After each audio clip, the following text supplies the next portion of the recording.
My hand. Okay, one more time. Yes!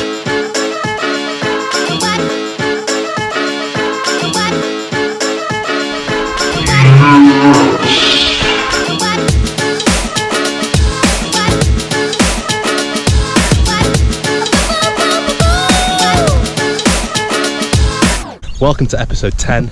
Let's make this a good one. Get down with LPP. Get down with LPP. Get down with LPP. Come on, let me show you what it's all about. Today's episode was supposed to be about sport and running and golf. But then I woke up at 3 o'clock in the morning and thought, that's another lame idea. I've got a better one.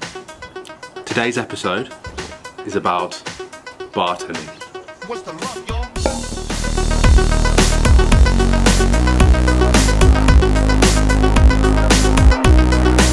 What's the love, y'all?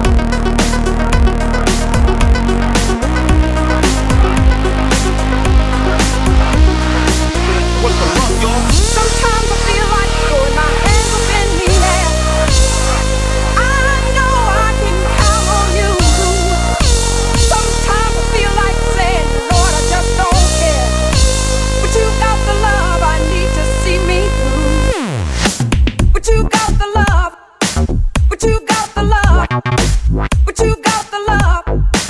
But you got the love. What's the love, y'all? But you got the love. But you got the love. But you got the love I need to see me through. Sometimes I feel like throwing my hands up in the air. Hands up in the air. Throwing my hands up in the air. It's so impressive how over the last 10 years technology has developed. So this is how Google defines a bartender. Alright, so a bartender, also known as a barkeep, barman, barmaid, bar chef, tapster, now mixologist, alcohol server, Flair man, or an alcohol chef, heard that one, but is a person who formulates and serves alcoholic or soft drink beverages behind the bar, usually in a licensed establishment. So, two things you got to pick out from that. Really, two words. One, mixologist, and two, Flair. When I was 14, 15 years old, sort of when YouTube was kicking off, I found a guy on YouTube called Tom Dyer, Dangerous Dyer or Tommy D. I'm going to link his channel in the description of this video. You need to check him out. I'll remind you in a minute, but I came across this guy, Tom Dyer, and he was doing these juggling tricks with bottles and tins, and I was like, whoa, what's that? He's making cocktails and he's performing. I'm like, this, I have to do this, and I want to do it.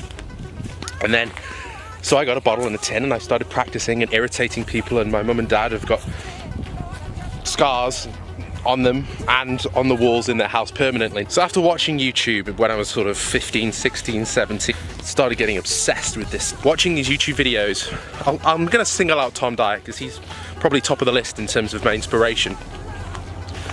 And he's such a great guy. So I was hooked, and it's very, very difficult. It looks easy, and because it's so difficult, it's very addictive, similar to golf. Coming back to the definitions, this train is so loud. A mixologist is someone that hates Flair generally and will get quite, sniffy about the drinks that they put together, which is fine. It's pretty self-explanatory. Mixologists are people that care about what goes in the drink. Flair bartenders care about the performance. That's very basic. My approach is, well, how many people really give two fucks off about what goes in the drink? As part from it, as long as it tastes nice and they can get drunk. But then on the other side of the argument could be who actually cares about seeing a performance behind a bar. It's a delicate balance that some of the best bartenders in the world do it beautifully.